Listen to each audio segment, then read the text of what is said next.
చైతన్యం పాఠకులందరికీ మా medical awareness సీరీస్‌కి స్వాగతం. మీ అందరికీ ఉగాది శుభాకాంక్షలు. బ్రెయిన్ బహుశా ఈ ప్రపంచంలోనే అత్యంత కాంప్లెక్స్ సిస్టమ్ అంటే అతిశయోక్తి కాదేమో. మన బ్రెయిన్‌లో సుమారు 100 బిలియన్ న్యూరాన్స్ నిండుంటాయి. ఈ న్యూరాన్స్ కణాలు ఇతర న్యూరాన్స్‌తో సైనాప్సెస్ ద్వారా కనెక్ట్ అయ్యి ఎలక్ట్రిక్ సిగ్నల్స్ ద్వారా కమ్యూనికేట్ చేస్తూ ఉంటాయి. మన బ్రెయిన్‌లో ఉండే 3 ముఖ్యమైన భాగాలు cerebrum, cerebellum and brain stem మన శరీరంలో జరిగే ఫంక్షన్స్‌కు కారణం. మన మాట, చూపు, ఆలోచన, ఊహ, జ్ఞాపక శక్తి, శ్వాస, మన అవయవాలు అన్నింటిని నియంత్రించేది ఈ మెదడు. Neuroscience, brain and nervous system పైన ఎన్నో దశాబ్దాల నుంచి పరిశోధన జరుగుతున్నా కూడా ఇప్పటికీ పూర్తిగా అంతు చిక్కలేదు ఈ బ్రెయిన్. అందుకే కాబోలు దీన్నొక మిస్టీరియస్ ఆర్గన్ అని అంటూ ఉంటారు. అటువంటి బ్రెయిన్ అండ్ నర్వస్ సిస్టమ్ గురించి మనతో మాట్లాడడానికి మన ముందుకొచ్చారు neurologist and neuro critical care specialist doctor Chetan Subbarao garu. ఆయన బెంగుళూరు మెడికల్ కాలేజ్‌లో మెడికల్ డిగ్రీ పూర్తి చేసుకున్నాక డెట్రాయిట్‌లో రెసిడెన్సీ మరియు ఫెలోషిప్ చేశారు. ఇప్పుడు బేలర్ కాలేజ్ ఆఫ్ మెడిసిన్‌లో neurology and neuro critical care section హెడ్‌గా మరియు program director of neurology and neurovascular ఫెలోషిప్‌గా పనిచేస్తున్నారు. ఆయన న్యూరో సైన్స్ ఫీల్డ్‌లో ఎంతో పరిశోధన చేసి అనేక రకాల సైంటిఫిక్ పేపర్స్ పబ్లిష్ చేశారు. నమస్కారం డాక్టర్ చేతన్ గారు. నమస్కారం అండి. ఉగాది శుభాకాంక్షలు. మీకు కూడా ఉగాది శుభాకాంక్షలు. మన బ్రెయిన్ ఆప్టిమల్‌గా పనిచేయడానికి అత్యంత కీలకమైనవి 2. ఒకటి గ్లూకోజ్, ఇంకోటి ఆక్సిజన్. మన శరీరంలో ప్రవహించే రక్తం నిరంతరం మన బ్రెయిన్‌కు ఆక్సిజన్ సప్లై చేస్తూ ఉంటుంది. అలాంటి బ్లడ్ సప్లై, రక్త సరఫరా ఏదో కారణంగా ఆగినప్పుడు ఈ ఆక్సిజన్ 3, 4 నిమిషాలు అందకపోయినా కూడా ఈ బ్రెయిన్ సెల్స్ చచ్చిపోయి తీవ్రమైన బ్రెయిన్ డ్యామేజ్‌కు దారితీయొచ్చు. ఇలాంటప్పుడు స్ట్రోక్, పక్షపాతం ఏదైతే అంటామో అది వస్తూ ఉంటుంది. స్ట్రోక్‌లో అనేక రకాలను వింటూ ఉంటాం. Ischaemic stroke, haemorrhagic stroke. Ischaemic stroke ఏదైతే ఉందో చాలా కామన్‌గా వచ్చే స్ట్రోక్. అసలు ఇస్కీమిక్ స్ట్రోక్ ఎందుకొస్తుంది? ఎటువంటి రిస్క్ ఫ్యాక్టర్స్ ఉంటే ఈ స్ట్రోక్ వస్తుంది? అసలు ఆ స్ట్రోక్ సింప్టమ్స్‌ని ఎలా గుర్తించాలి? ఆహ్, మొదటేమంటే స్ట్రోక్ అంటే ఆబ్వియస్‌లీ అది మెడికల్ ఎమర్జెన్సీ. అంటే ఎవరికన్నా గాని స్ట్రోక్ సింప్టమ్స్ వస్తే వాళ్ళు ఇమ్మీడియేట్‌గా హాస్పిటల్‌కెళ్ళాలి. లేదా వాళ్ళ డాక్టర్‌ని కనెక్ట్ చేస్తే ఎందుకంటే అది నంబర్ 1 ఎమర్జెన్సీ ఒకటి. తర్వాత ట్రీట్మెంట్ కూడా ఉన్నాయి. అందుకనే ఎంత వేగంగా ట్రీట్మెంట్ తీసుకుంటే అంత వేగంగా మంచిది. స్ట్రోక్‌లో నానా రకాలుంటాయి. అంటే పెద్దగా 2 డివిజన్స్ చేస్తే ఒకటి ఇస్కీమిక్ స్ట్రోక్ అనమాట. ఆల్మోస్ట్ 80% మెజారిటీ వాళ్ళందరూ ఇస్కీమిక్ స్ట్రోక్స్ వస్తాయి. హుహు. ఇస్కీమిక్ స్ట్రోక్ అంటే ఆహ్, రక్తనాళాల్లో గడ్డ పడుతుంది. ఆ రక్త గడ్డ పట్టి ఆహ్, ఆ ఒక పార్ట్ బ్రెయిన్‌కు తనకొచ్చే బ్లడ్ సప్లై బ్లాక్ చేస్తుందనమాట. దానివల్ల మెదడుకు ఇంజ్యూరీ డెవలప్ అవుతుంది. దాన్ను ఇస్కీమిక్ స్ట్రోక్ అని పిలుస్తుంది. రెండవటి రకం హెమరాజిక్ స్ట్రోక్. హెమరాజిక్ స్ట్రోక్‌లోనే నానా రకాలు ఉంటాయి. కానీ హెమరాజిక్ స్ట్రోక్‌లో ఏమవుతుందంటే ఆ రక్తనాళాలు ఛిద్రపడిపోతుంది.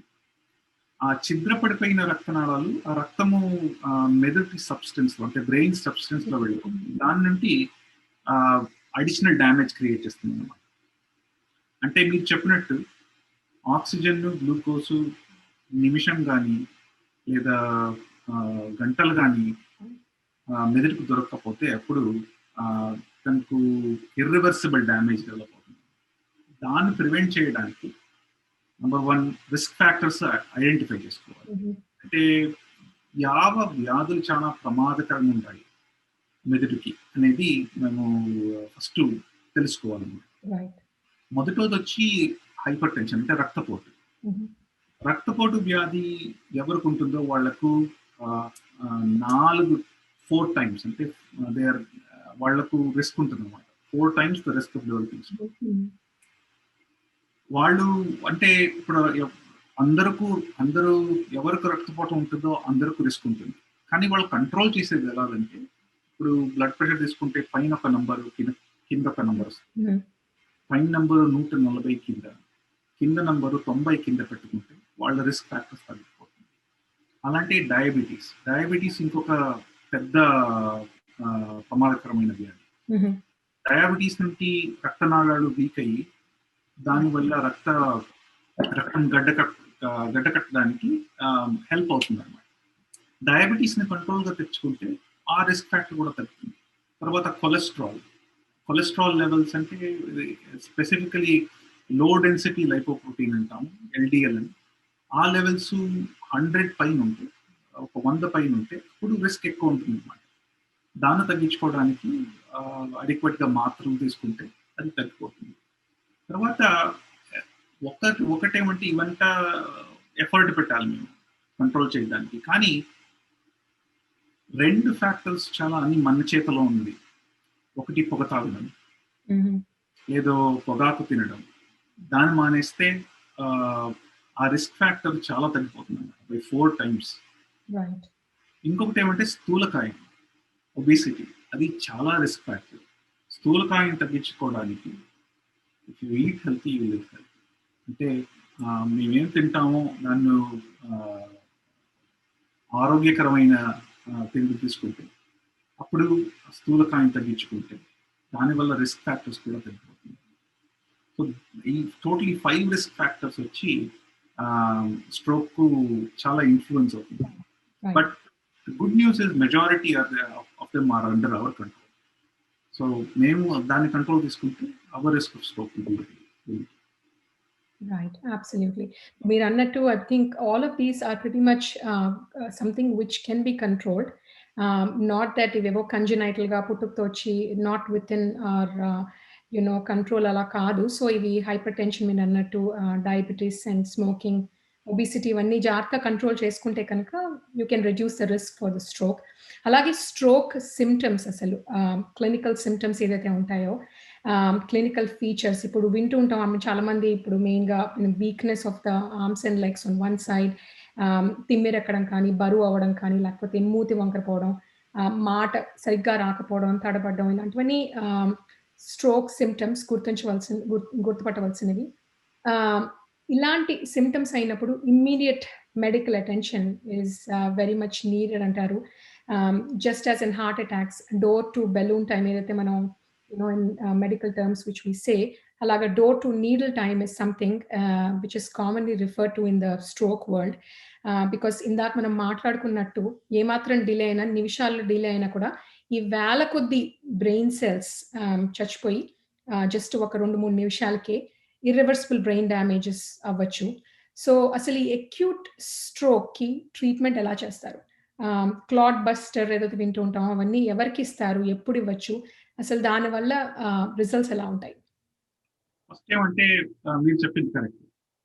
ఒకటి ఫస్ట్ స్ట్రోక్ సిమ్టమ్స్ ఏమని దాన్ని కనుక్కుని ఇమ్మీడియట్ గా అటెన్షన్ తీసుకోవడం చాలా ఇంపార్టెంట్. ఒక యాక్రోనిమ్ అని పిలుస్తామంటే easiest acronym to remember is fast. FAST. Face arm speech time. Face అంటే మూతి వంకరంగా ఉంది, మళ్ళీ కళ్ళు వంకరంగా ఉంది. తర్వాత ఆర్మ్ అండ్ లెగ్ అంటే చేతి కానీ కాళ్ళలో కానీ శక్తి ఉందా, వాళ్ళు మూవ్ చేయగలుగుతారు. తర్వాత మాట సరిగా ఉందా, చదువుతున్నారా, లేదా వాళ్ళకు అర్థమవుతుందా, లేదా అర్థమయ్యేటి మాటలు వాళ్ళు మాట్లాడుతున్నారు. తర్వాత టైం అంటే ఏమంటారని ఇక్కడ టైం ఇస్ బ్రెయిన్. అంటే ప్రతి ఒక్క నిమిషానికి 20 లక్షల బ్రెయిన్ సెల్స్ చెడిపోతుంది అన్నమాట. సో ఐడియల్ గా మీరు లాస్ట్ టైం ఎప్పుడు వీళ్ళు నార్మల్ గా ఉన్నారని కనిపించుకోవాలి. అంటే ఫస్ట్ ఇప్పుడు పొద్దున్న లేచి 6:30కి వాళ్ళు వెళ్ళి ఒక కాఫీ, చాలా ఇండియన్ కమ్యూనిటీలో కాఫీ చాలా అందరూ కాఫీ తీసుకుంటాం. 6:30 కాఫీ తాగారు, తర్వాత టిఫిన్ చేయడానికి 7:30కి వెళ్ళినప్పుడు చెయ్యాడటం లేదు. అప్పుడు లాస్ట్ టైం నార్మల్ ఎలా అవుతుంది 6:30, ఎందుకంటే 6:30 వాళ్ళు చేయబడుతున్నారు.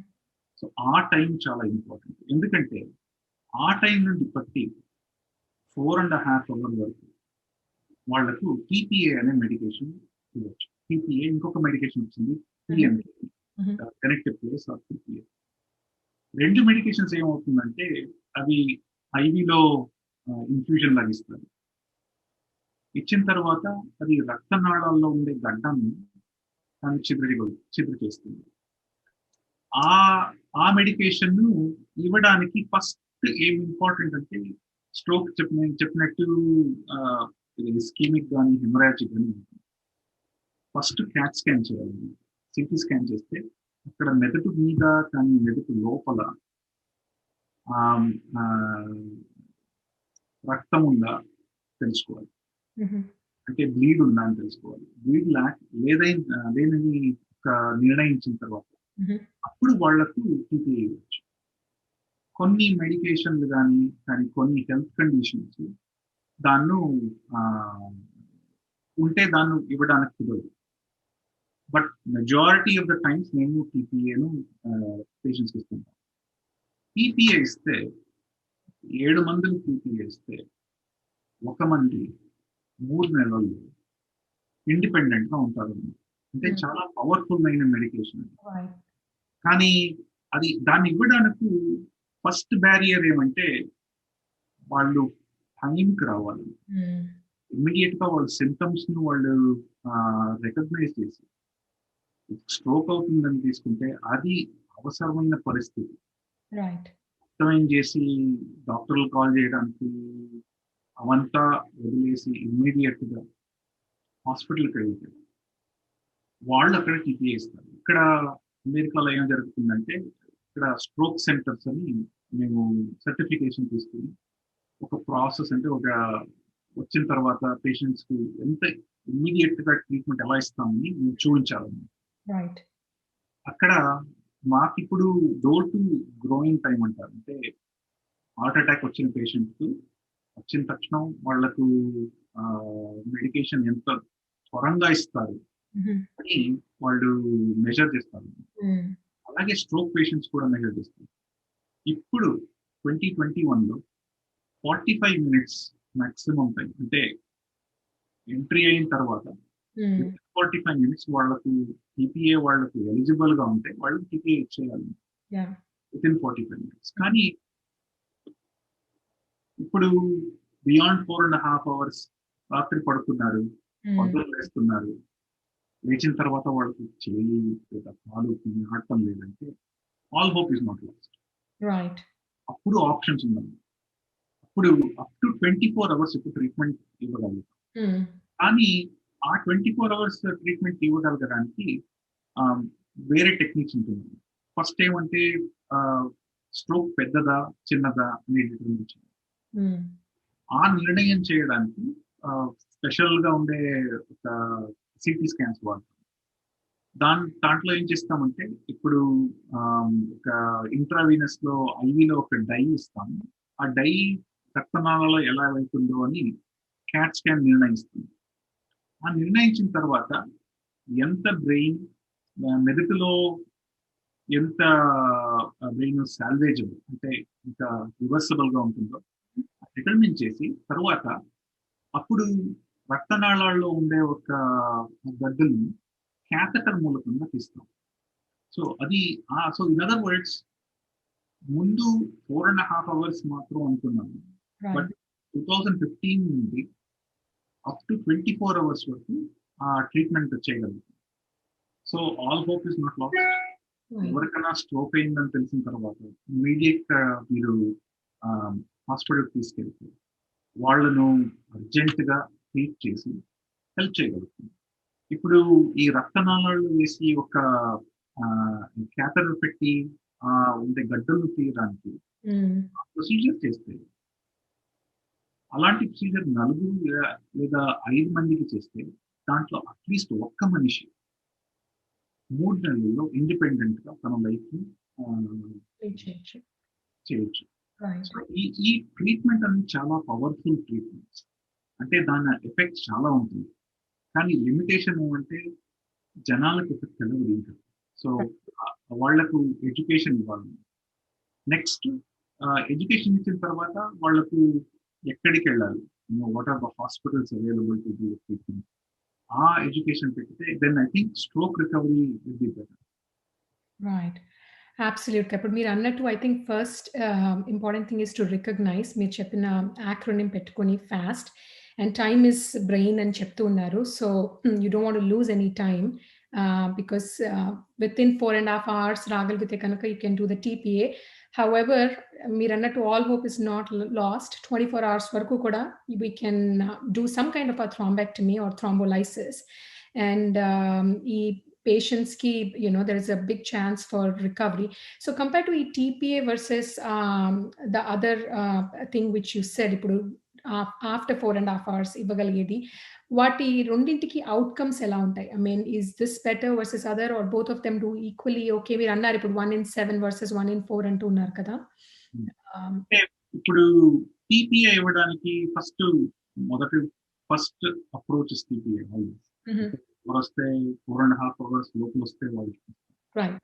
కానీ టీపీఏ వచ్చి అది ఒక ఇంట్రావీనస్ లో ఉండే ఒక మీకు ఎగ్జాంపుల్ ఇవ్వాలంటే మీ వంటింట్లో ఒక సింక్ ఉంటుంది కదా, అది బ్లాక్ అయిపోతే ఏం చేస్తారు? ఫస్ట్ ఏదన్నా బాయిల్డ్ వాటర్ కానీ అది యూజ్ చేసి దాన్ని ఓపెన్ చేయడం. టీపీ అలాగే చేస్తున్నాం. కానీ అది ఆ బ్లాకేజ్ చాలా ఎక్కువ ఉంటాయి. మీరు దాన్ని వేడి నీటిలో కానీ ఏదో అదర్ కెమికల్స్ కానీ దాంట్లో ఓపెన్ చేయగలుగుతుంది. Mhm. ఏం చేయాలంటే అప్పుడు ఏదైనా ఒక రూటర్ అని పిలుస్తారు ఇక్కడ. అలాంటి వాడిని మెకానికల్ డివైజెస్ అంటే ఏదైనా యంత్రాలను ఉపయోగించి దాన్ని మీరు ఓపెన్ చేయాలన్నమాట. సో అంటే ఎంత రక్తగడ్డం ఎంత పెద్దగా ఉంది దాని మీద వల్ల ట్రీట్మెంట్స్ డిసైడ్ చేయాలి. కానీ అన్ని చోట్లలోనూ మెడికేషన్స్ దొరుకుతుంది. ఈ స్పెషల్ టెక్నిక్స్ చేయడానికి అన్ని చోట్ల కుదరదు. Right. అందుకనే ఫస్ట్ టీపీఏ ఇచ్చేస్తాము. తర్వాత మళ్ళీ అక్కడ ఇప్పుడు ఈవెన్ వితిన్ 4½ అవర్స్ ఉంది అక్కడ రక్తనాళాల్లో బ్లాక్ చేసి ఉంటే అప్పుడు ఆ పేషెంట్స్ని కూడా మేము థ్రాంబెక్టమీ తీసుకెళ్తాము. వాళ్ళు కూడా అక్కడ తీసుకెళ్ళి క్యాథెటర్ పెట్టి ఆ రక్తగడ్డాన్ని క్యాథెటర్ వల్ల తీస్తాం. సో ఎఫెక్టివ్నెస్ అంటే టీపీఏ ఉపయోగిస్తే 7 జనాలకు లేదా 8 పేషెంట్లు చూపిస్తే ఒక్క మంది దాంట్లో ఒక 3 నెలల్లో ఇండిపెండెంట్గా ఉంటారు. థ్రాంబెక్టమీ అంటే ఫస్ట్ పెద్ద రక్తనాళంలో పెద్ద గడ్డం ఉండాలి. దాన్ని తీస్తే 4లో ఒక భాగం కానీ 5లో ఒక భాగం కానీ మనిషికి ఇండిపెండెంట్గా ఉండటం ఛాన్సెస్ ఉంటుంది. So both of them are very very powerful treatment. అంటే కంపేర్ చేయడానికి కష్టం అవుతుంది, ఎందుకంటే అందరికీ ఇస్తాం టీపీఏ, కానీ ఇది క్యాథెటర్ వేసి తీయడం కొంతమందికి మాత్రం, ఎందుకంటే రక్తగడ్డాలు ఎక్కువ ఉంటుంది. కానీ ఒక కంపారిజన్ ఎలా చేయొచ్చు అంటే ఇప్పుడు 2015 ముందు తర్వాత 2015 తర్వాత డిఫరెన్స్ చూస్తే పెద్ద రక్తనాళాల్లో గడ్డ ఉండే పేషెంట్స్ని తీసుకుంటే వాళ్లకు రికవరీ ఉండదు, చాలా కష్టం. కానీ వాళ్ళు ఆ మనుషులు తర్వాత థ్రాంబెక్టమీ అయ్యే ఇప్పుడు ఫర్ ఎగ్జాంపుల్ 2021లో ట్రీట్మెంట్ తీసుకున్న వాళ్ళు కంపేర్ చేస్తే ఈవెన్ వాళ్లకు ఇమ్మీడియట్ రికవరీ లేకపోయినా ఇన్ 3 months చాలా రికవరీ బాగుంటుందండి. ఎందుకంటే రక్తనాళాలు ఎలా జరుగుతుందంటే బ్రెయిన్లో ఒకటి బ్లాక్ అయితే నన్ను కొలాటరల్స్ అంటాం, అంటే బైపాస్ రూట్స్ అంటాం. అంటే న్యాచురల్గా బైపాసెస్ ఉంటుందన్నమాట బ్రెయిన్లో. ఆ బైపాసెస్ నుంచి హెల్ప్ అయ్యి ఆ పేషెంట్స్ రికవర్ అవుతారు. అందుకనే చాలా ఇంపార్టెంట్ మెటీరియల్ ఏమంటే ఇక్కడ పేషెంట్స్ ఎవరైనా స్ట్రోక్ పేషెంట్స్ మీకు కానీ ఫ్యామిలీ మెంబర్స్ ఎవరైనా చూస్తే వాళ్ళు ఇమీడియట్గా హాస్పిటల్ తీసుకెళ్తే వాళ్ళకు అంటే అగ్రెసివ్గా ట్రీట్మెంట్ చేయాలి. అప్పుడు వాళ్ళ అవుట్కమ్స్ అంటే వాళ్ళ రికవరీ బాగుంటుంది. సో ఇప్పుడు స్ట్రోక్‌తో పాటు మినీ స్ట్రోక్ చాలా వింటూ ఉంటాం. అది టీఐఏ ట్రాన్సియంట్ ఇస్కెమిక్ అటాక్స్ ఏదైతే మనం మెడికల్ టర్మినాలజీ అనుకుంటామో. స్ట్రోక్ లాంటి సింప్టమ్సే బట్ 24 అవర్స్‌లో రిజాల్వ్ అయిపోతూ ఉంటాయి. అసలు ఈ టీఐఏ సిగ్నిఫికెన్స్ ఏంటి? అసలు టీఐఏస్ వచ్చినప్పుడు ఆర్ వచ్చిన వాళ్ళలో మళ్ళీ రిస్క్ ఆఫ్ రికరెంట్ స్ట్రోక్ ఎలా ఉంటుంది? వాళ్ళకి ఎటువంటి రిస్క్ రిడక్షన్ స్ట్రాటజీస్ తీసుకోవచ్చు? అంటే ఇప్పుడు టీఐఏ అంటే మీరు చెప్పినట్టే మినీ స్ట్రోక్. ఈ మినీ స్ట్రోక్ సింప్టమ్స్ అంటే స్ట్రోక్ సింప్టమ్స్ లాగే ఉంటుంది. ఇప్పుడు మీరు ఎడమ తట్టుండే మెదడు కుడి తట్టు కంట్రోల్ చేస్తుంది. హుహు. ఎడమ తట్టు మెదడులో రక్తనాళాలు రక్తగడ్డు పెరిగితే చెయ్యి ఆడటం లేదు, కాలు ఆడటం లేదు, లేదా మాట ఆడటం లేదు, కన్ను కనపడటం లేదు. అలాంటి సింప్టమ్స్ వచ్చిన తర్వాత ఏముంటుందంటే ఇక వార్నింగ్ షాట్ అన్నమాట. మీకు ఇప్పుడు వార్నింగ్ ఇస్తుంది. ఇక హ్మ్. కొంచెం నిమిషాలు వల్ల వచ్చి వెళ్ళిపోతే రైట్. అండ్ పర్మనెంట్ అయ్యే ఛాన్సెస్ ఉంటుంది. సో అలాంటి మినీ స్ట్రోక్ సింప్టమ్స్ వస్తే హైయెస్ట్ రిస్క్ ఫస్ట్ 72 అవర్స్‌లో ఉంటుంది. హ్మ్. అప్పుడు ఏం చేయాలి? ఇప్పుడు ఎవరన్నా ఇమ్మీడియేట్‌గా ఎవరైనా వచ్చి ఇప్పుడు 15 మినిట్స్ చేయటం లేదు. తర్వాత బాగైపోయింది. అప్పుడు ఏదో అయిపోయింది బై మిస్టేక్ అయిందనుకుని దాన్ని ఇగ్నోర్ చేస్తే చాలా కష్టం. చాలా ప్రమాదం కూడా. హుహు. అప్పుడేం చేయాలంటే డాక్టర్ దగ్గరికెళ్తే వాళ్ళు టెస్ట్ చేస్తారు. ఇప్పుడు రక్తగడ్డం వస్తే ఎలా వస్తుంది రక్తగడ్డం? లేదా గొంతులో ఉండే రక్తనాళాలు కెరోటిడ్ ఆర్టరీ రక్తనాళాల నుండి వచ్చి అది దాంట్లో రక్తనాళాలు చిన్న పడిపోతుందన్నమాట. హ్మ్. స్టీనోసిస్ అని పిలుస్తాం. యాహ్! ఆ స్టీనోసిస్ అయితే దానివల్ల రక్తనాళాలు అక్కడ రక్తగడ్డలు కట్టి ఆ రక్తగడ్డలు ఇక్కడ పెద్ద కెరోటిడ్ ఆర్టరీ నుంచి మెదడుకి వెళ్తుంది. అప్పుడు ఈ టీఐఏ జరుగుతుంది. లేదా హార్ట్‌లో ఇర్రెగ్యులర్ హార్ట్ రేట్ అవుతుంది. అది దాన్ని ఏట్రియల్ ఫిబ్రిలేషన్ అని పిలుస్తాము. అలాంటి కండిషన్‌లు దాన్ని మేము నిర్ణయం చేస్తే ఇప్పుడు కెరోటిడ్ ఆర్టరీ నారోయింగ్ ఉంటే దానికి స్టెంట్ గాని లేదా సర్జరీ గాని చేసి నన్ను పెద్ద స్ట్రోక్ అయ్యేదాన్ని ప్రివెంట్ చేయొచ్చు. హ్మ్. మళ్ళీ ఏట్రియల్ ఫిబ్రిలేషన్ లా కండిషన్ ఉంటే హార్ట్ కండిషన్ ఉంటే దానికి బ్లడ్ థిన్నర్స్ అని వాడతాము. దాన్ని వాడి రిస్క్ తగ్గించవచ్చు. హ్మ్. ఇప్పుడు కెరోటిడ్ స్టీనోసిస్ ఉంటే ఒక్క ఏడాదిలో 22% ఛాన్స్ ఉంటుంది హ్మ్. పెద్ద స్ట్రోక్ అవ్వడం. ఏట్రియల్ ఫిబ్రిలేషన్ 8-11% ఛాన్సెస్ ఉంటుంది. మీరు ఈ మినీ స్ట్రోక్ కానీ టీఐ వస్తే ఎవరు ఇమ్మీడియట్ గా హాస్పిటల్కి వెళ్ళాలని ఏబిసిడి2 స్కోర్ అని ఉంటుంది. హ్మ్. ఏజ్ 65 ఇయర్స్ అబౌవ్ ఉంటే ఒక పాయింట్ వస్తుంది. హుహు. బ్లడ్ ప్రెషర్ రక్తపోటు ఉంటే ఇంకొక పాయింట్ వస్తుంది. సి అంటే the duration of the disease మరి డయాబెటీస్ అంటే ఒక్క గంట మీద ఉంటే సింటమ్స్ వాళ్ళకు ఎక్కువ రిస్క్ ఉంటుంది. డి అంటే డ్యూరేషన్ అంటే డయాబెటీస్ ఉంటే ఇంకొక పాయింట్ వస్తుంది. రైట్. అండ్ తర్వాత సి వచ్చి కార్టికల్ సింటమ్స్ అంటే కొన్ని సింటమ్స్ మెదడు వల్ల సర్ఫేస్ నుంచి వస్తుంది. హుహు. అంటే స్పీచ్ ప్రాబ్లమ్స్ కానీ లేదా లేదా మొత్తం చెయ్యి కాలు మూవ్ అవటం లేదు లాంటి సింటమ్స్ ఇంకొక పాయింట్ ఇస్తారు. ఆ పాయింట్ సిస్టమ్ వల్ల ఎవరు హాస్పిటల్లో ఉండాలి మళ్ళీ ఎవరు ఇంటికి వెళ్ళి వాళ్ళు మళ్ళీ వచ్చి స్కాన్స్ తీయించుకుని డాక్టర్ విజిట్ చేయాలి అని ఎక్స్ప్లెయిన్ చేయొచ్చు. కానీ ఆ డిటర్మినేషన్ వాళ్ళ డాక్టర్ చేయాలి. హుహు. ఎందుకంటే వాళ్ళ డాక్టర్లు తెలుసుకుంటుంది వాళ్ళ పర్సనల్ రిస్క్ ఎంత ఉంటుందని.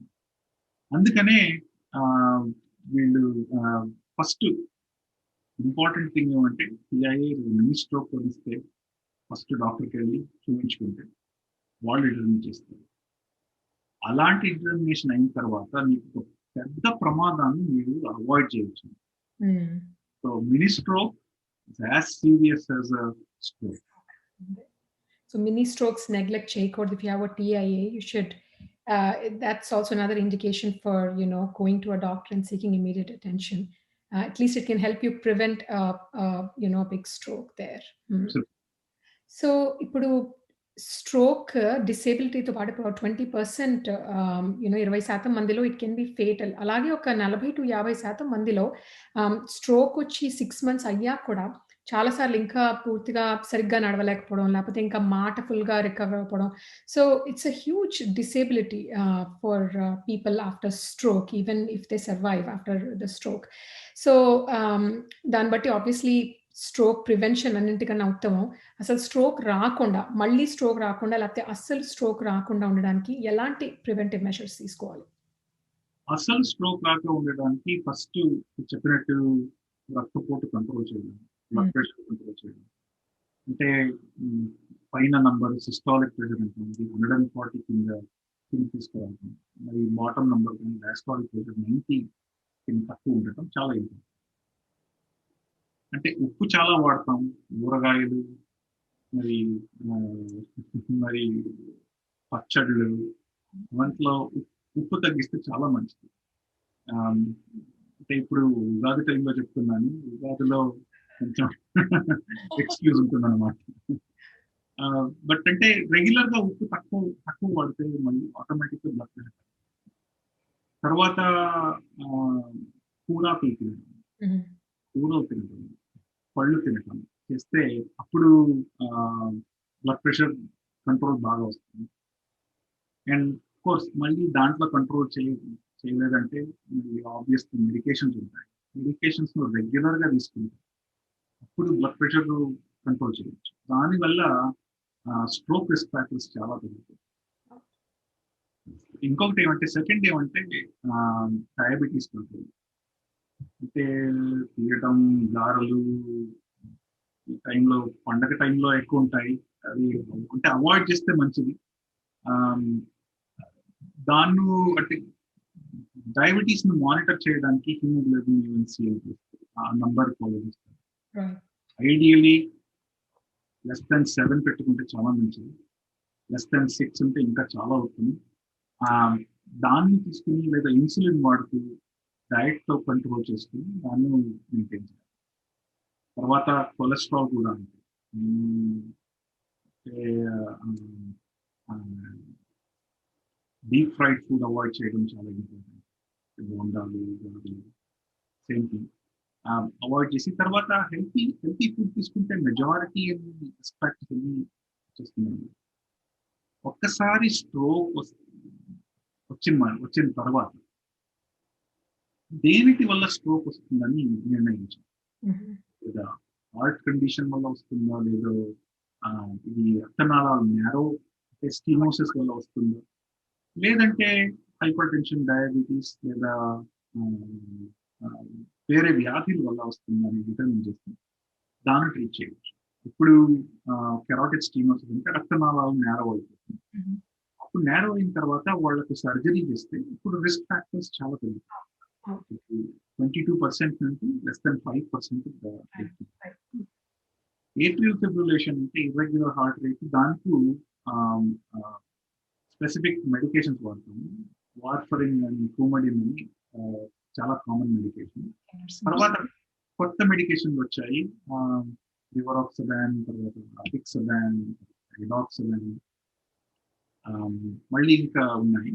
ఆ ఆ మందులు వాడితే ఆహ్, between 8-11% risk, less than 1% risk వచ్చింది. హ్మ్. సో దట్ ఈస్ చాలా అడ్వాంటేజ్ ఏట్రిల్ ఫిబ్రిలేషన్ ట్రీట్మెంట్. మరి ఇంకొకటేమంటే ఒబిసిటీ, స్థూల వ్యా ఇది స్థూల దేహం. రైట్. దాన్ని చాలా తగ్గించుకోవాలి. ఐడియల్ బాడీ వెయిట్ ఏమంటే మేము హై స్కూల్‌లో ఎంత వెయిట్ చేస్తాము. అది ఐడియల్ బాడీ వెయిట్. ఇప్పుడు డబ్బు లేదు, నేను కూడా లేదు. హ్మ్. అది కానీ ఆ వెయిట్ ఒక యాస్పిరేషన్ వెయిట్ పట్టుకొని పొద్దున ఏం తింటామో ఒక ఆహ్,